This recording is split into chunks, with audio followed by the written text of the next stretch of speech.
Guys, welcome to my YouTube channel. आज हम DElEd third semester का जो प्रथम प्रश्न पत्र होता है शैक्षिक मूल्यांकन क्रियात्मक शोध एवं नवाचार, उसके हम 50 बहुविकल्पीय प्रश्न देखने वाले हैं। ठीक है, तो स्टार्ट करते हैं हम।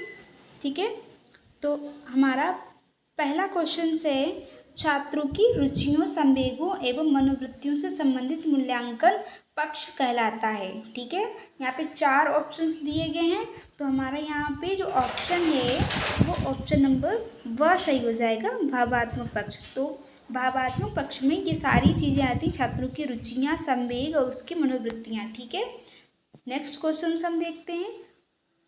छात्रों की त्रुटियों का ज्ञान होने पर उन्हें दूर करने के लिए किया जाने वाला शिक्षण कहलाता है। मतलब छात्रों की त्रुटियों का ज्ञान होने पर यदि हम त्रुटियों का पता लगाते हैं तो हमारा ऑप्शन नंबर यहाँ पे निदानात्मक शिक्षण सही हो जाता, कि मतलब छात्रों की त्रुटियों का पता लगाने के लिए हम किस शिक्षण का प्रयोग करते हैं, तो हमारा ऑप्शन नंबर आ सही हो जाता है, निदानात्मक शिक्षण। यहाँ पे दिया गया है कि त्रुटियों का ज्ञान होने पर दूर करने के लिए किया जाने वाला शिक्षण क्या कहलाता है, तो हमारा ऑप्शन नंबर यहाँ पे जो सा है वो सही हो जाएगा, उपचारात्मक शिक्षण। ठीक है, जिसके द्वारा हम त्रुटियों का पता लगाते हैं उसे निदानात्मक शिक्षण कहते हैं, और जो त्रुटियों का पता लगाने पर उन्हें दूर करने के लिए जो उपचार किया जाता है उसे उपचारात्मक शिक्षण कहते हैं। ठीक है, नेक्स्ट क्वेश्चन हम देखते हैं। व्यापक मूल्यांकन द्वारा मूल्यांकन किया जाता है। ठीक है, मूल्यांकन 2 प्रकार का होता है, व्यापक मूल्यांकन और सतत मूल्यांकन। ठीक है,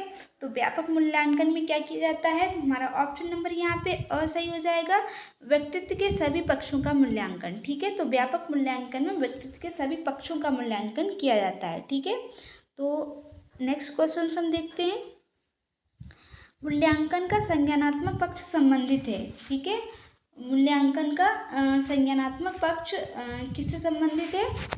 मूल्यांकन के 3 पक्ष होते, संज्ञानात्मक पक्ष, भावात्मक पक्ष और क्रियात्मक पक्ष। ठीक है, तो यहाँ पे संज्ञानात्मक पक्ष पूछा गया है, तो हमारा यहाँ पे ऑप्शन नंबर 10 सही हो जाएगा, उपयुक्त सभी, क्योंकि मूल्यांकन के संज्ञानात्मक पक्ष में ज्ञान, बोध, अनुप्रयोग ये तीनों चीज़ें आती हैं। ठीक है, नेक्स्ट क्वेश्चन हम देखते हैं। सतत मूल्यांकन कहलाता है, तो सतत मूल्यांकन क्या कहलाता है? ऑप्शन नंबर आ यहाँ पे सत्र के अंत में किया जाने वाला मूल्यांकन, ऑप्शन नंबर ब सत्र के मध्य में किया जाने वाला मूल्यांकन, ऑप्शन नंबर सा नित्य प्रति किया जाने वाला मूल्यांकन, ऑप्शन नंबर ड है उपयुक्त सभी। तो हमारा यहाँ पे आंसर जो है वो द वाला सही हो जाएगा, उपयुक्त सभी, क्योंकि जो 3 विशेषताएं दी गई सतत मूल्यांकन की ही हैं। ठीक है, तो हमारा ऑप्शन नंबर यहाँ पे द सही हो जाएगा। नेक्स्ट क्वेश्चन देखते हैं, क्वेश्चन नंबर 6।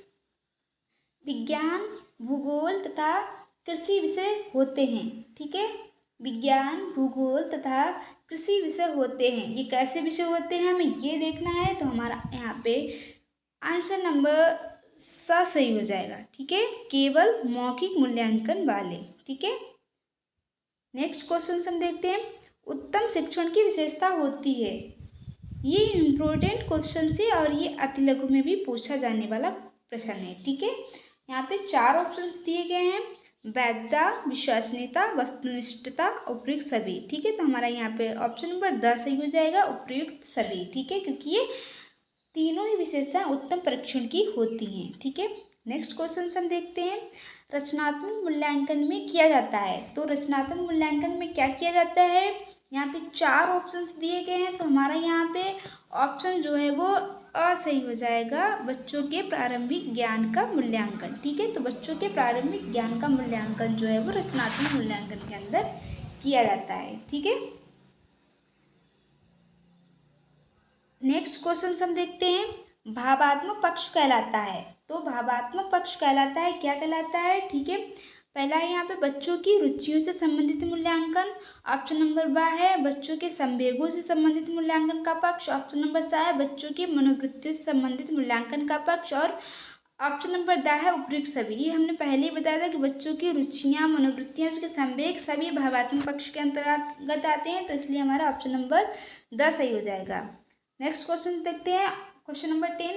ब्लू प्रिंट का संबंध होता है, तो ब्लू प्रिंट का संबंध किससे होता है? ये लॉन्ग में भी क्वेश्चन पूछा जाता है कि ब्लू प्रिंट क्या होता है, उस पर अपने विचार व्यक्त कीजिए, टिप्पणी लिखिए। ठीक है, तो यहाँ पे हमारा ऑप्शन नंबर सा सही हो जाएगा। प्रश्न पत्र निर्माण से संबंधित होता है ब्लूप्रिंट। ठीक है, नेक्स्ट क्वेश्चन देखते हैं।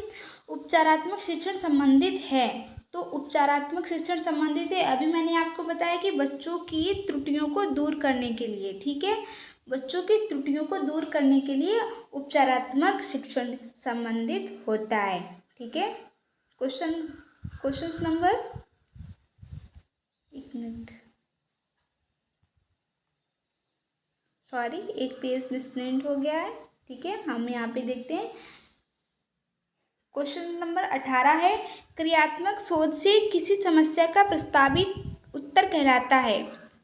क्या कहलाता है? यहाँ पे ऑप्शन नंबर 10 सही हो जाएगा, परिकल्पना। ठीक है, क्रियात्मक शोध से किसी समस्या का प्रस्तावित उत्तर कहलाता है परिकल्पना। ठीक है, नेक्स्ट क्वेश्चन देखते हैं। क्रियात्मक शोध जिस लक्ष्य समूह के बारे में किया जाता है उसे कहते हैं। क्रियात्मक शोध जिस लक्ष्य समूह के बारे में किया जाता है उसे कहते हैं, तो उसे समष्टि कहते हैं। यहाँ पे ऑप्शन नंबर हमारा व सही हो जाएगा। ठीक है, नेक्स्ट क्वेश्चन देखते हैं। निम्नलिखित में से कौन सा क्रियात्मक शोध के उपकरण के अंतर्गत नहीं आता है? ठीक है, तो नहीं आता है पूछा गया है, तो हमारा यहाँ पे क्वेश्चन जो आंसर है जो सही हो जाएगा, प्रत्यक्षण नहीं आता, जबकि साक्षात्कार, प्रश्नावली, अवलोकन ये आते हैं। ठीक है, नेक्स्ट क्वेश्चन देखते हैं। बालक एक ऐसी पुस्तक है जिसका अध्ययन अधोपांत शिक्षक कक्ष में करता है, यह कथन किसका है? ये कथन किसका है? तो ये कथन जो है वो रॉस का है। ठीक है, ऑप्शन नंबर यहाँ पे सही हो जाएगा। नेक्स्ट क्वेश्चन देखते हैं। निदानात्मक परीक्षण के प्रश्न है, निदानात्मक परीक्षण के प्रश्न है, ये पूछा जाता है कि निदानात्मक परीक्षण के अंतर्गत कौन कौन से प्रश्न आते हैं, वस्तुनिष्ठ, और ये पूछे जाते हैं क्वेश्चन। ठीक है, तो हमारे यहाँ पे आंसर जो है वो सही हो जाएगा, उदाहरणात्मक प्रश्न, उदाहरणत प्रश्न। ठीक है, मतलब उदाहरण जिसमें दिए जाते हैं, एग्जाम्पल जिसमें दिए जाते हैं, वो जो क्वेश्चंस होते हैं वो निबंधात्मक के अंतर्गत आते हैं। ठीक है, नेक्स्ट क्वेश्चन देखते हैं। वस्तुनिष्ठ परीक्षा की विशेषता नहीं है, वस्तुनिष्ठ परीक्षा की विशेषता नहीं है।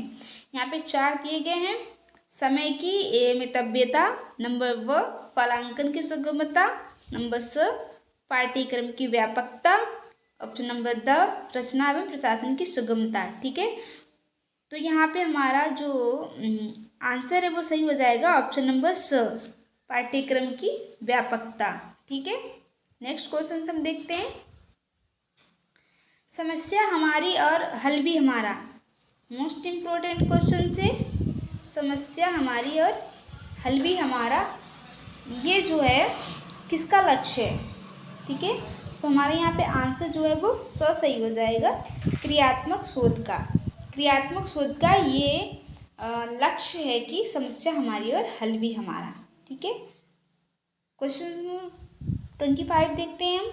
शैक्षिक मूल्यांकन का अंग है, शैक्षिक मूल्यांकन का अंग है। ठीक है, तो शैक्षिक मूल्यांकन का अंग क्या है? यहाँ पे 4 ऑप्शंस दिए गए हैं। व्यवहारात्मक अनुभव, प्रेरणात्मक अनुभव, स्मृति अनुभव और अधिगम अनुभव। ठीक है, तो हमारे यहाँ पे आंसर जो है वो सही हो जाएगा, अधिगम अनुभव। ठीक है, नेक्स्ट क्वेश्चन देखते हैं। परिकल्पना होती है,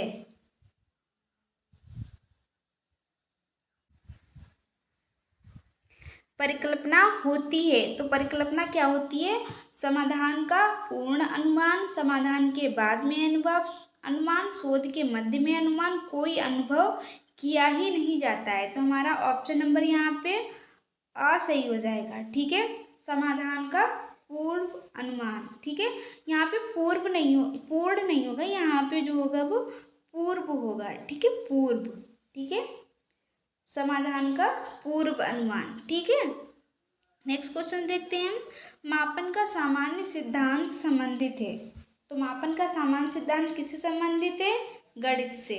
ठीक है, नेक्स्ट क्वेश्चन देखते हैं। मापन के लिए निश्चित स्वीकृत नियमों के अनुसार वस्तुओं को प्रदान करने की प्रक्रिया है। ये कथन किसका है? ये जो है ये परिभाषा बहुत ही फेमस परिभाषा है और ये मतलब लॉन्ग में भी पूछी जाती है, शॉर्ट में भी पूछी जाती है, एक क्वेश्चन में, एक नंबर के क्वेश्चन में भी ये पूछी जाती है। ठीक है, तो ये परिभाषा जो है वो याद करनी चाहिए। ठीक है, तो हमारा यहाँ पे आंसर जो है वो बस हो जाएगा एस स्टीवेंसन। ठीक है, स्टीवेंस। नेक्स्ट क्वेश्चन देखते हैं। शैक्षिक उद्देश्य के अंग हैं बालक, समाज, विषय वस्तु। तो हमारा यहाँ पे ऑप्शन नंबर 10 सही हो जाएगा, उपयुक्त सभी। नेक्स्ट क्वेश्चन देखते हैं। बालक के विभिन्न कौशल विकसित होने वाला क्षेत्र है। मतलब बालक के विभिन्न कौशल विकसित होने वाला क्षेत्र है। कौन सा क्षेत्र है? ज्ञानात्मक क्षेत्र, भावात्मक क्षेत्र, क्रियात्मक क्षेत्र, उपयुक्त सभी। तो हमारा यहाँ पे ऑप्शन नंबर 10 सही हो जाएगा, उपयुक्त सभी। ठीक है, नेक्स्ट क्वेश्चन देखते हैं। बौद्धिक योग्यता में बोध का अंग नहीं है। तो बौद्धिक योग्यता में बोध का अंग नहीं है। यहाँ पे 4 ऑप्शन दिए गए, अनुवाद, विवेचना, विस्तार, अनुप्रयोग। तो हमारा ऑप्शन नंबर यहाँ पे 10 सही हो जाएगा, अनुप्रयोग। ठीक है, अनुप्रयोग जो ये संज्ञानात्मक पक्ष से संबंधित है, जबकि बौद्धिक योग्यता में बोध का अंग नहीं है। रॉस का कथन है। रॉस का कथन क्या है? ये इसमें ऐसे पूछ लिया गया है और ये परिभाषा देकर भी पूछ लिया जाता है कि ये परिभाषा किसने दी है। ठीक है, तो हमारा ऑप्शन नंबर यहाँ पे ब सही हो जाएगा, बचाव निदान का उच्चतम स्तर है। ऐसे पूछा जाता है कि बचाव निदान का उच्चतम स्तर ये परिभाषा किसकी है, ये कथन किसका है। तो हमारा यहाँ पे ऑप्शन हो जाएगा, आंसर हो जाएगा रोज। यहाँ पे पूछ लिया गया कि रोज का कथन क्या है, तो हमें ये परिभाषा याद कर लेनी चाहिए। ठीक है, क्वेश्चन नंबर 33। क्रियात्मक शोध में शोधकर्ता होता है। तो क्रियात्मक शोध में शोधकर्ता जो होता है वो क्या होता है? उत्पादक होता है, उपभोक्ता होता है। उत्पादक एवं उपभोक्ता दोनों, ना तो उत्पादक ना ही उपभोक्ता। तो हमारा यहाँ पे ऑप्शन नंबर 7 सही हो जाएगा, उत्पादक एवं उपभोक्ता दोनों। ठीक है, 34। क्रियात्मक शोध करने का अधिकार है। तो क्रियात्मक शोध करने का अधिकार किसे है? तो हमारे यहाँ पे ऑप्शन नंबर 10 सही हो जाएगा, शिक्षकों, प्रधानाध्यापकों, छात्रों तथा ऐसे सभी को। मतलब सभी को क्रियात्मक शोध करने का अधिकार होता है। ठीक है, नेक्स्ट क्वेश्चन देखते हैं। स्टीफन एम कोरे ने शैक्षिक क्षेत्र में किस प्रकार के अनुसंधान प्रयोग किया है? तो भाई बात चल रही है क्रियात्मक शोध की, तुम्हारा ऑप्शन नंबर यहाँ पे आ ही सही हो जाएगा, क्रियात्मक शोध। ठीक है, नेक्स्ट क्वेश्चन देखते हैं। 36 यहाँ पे पूछा गया है कि किसी निश्चित प्रयोजन को ध्यान में रखकर जब ये देखते हैं कि उसको पूरा करने में वह वस्तु विचार क्रिया कहाँ तक उपयोगी है, निर्णय कहलाता है। एक बार फिर से देखते हैं हम। किसी निश्चित प्रयोजन को ध्यान में रखकर जब हम यह देखते हैं कि उसको पूरा करने में वस्तु विचार क्रिया कहाँ तक उपयोगी है, निर्णय कहलाता है। तो हमारा यहाँ पे ऑप्शन नंबर 7 सही हो जाएगा, मूल्यांकन। ठीक है, नेक्स्ट क्वेश्चन देखते हैं हम। व्यापक मूल्यांकन का आशय होता है।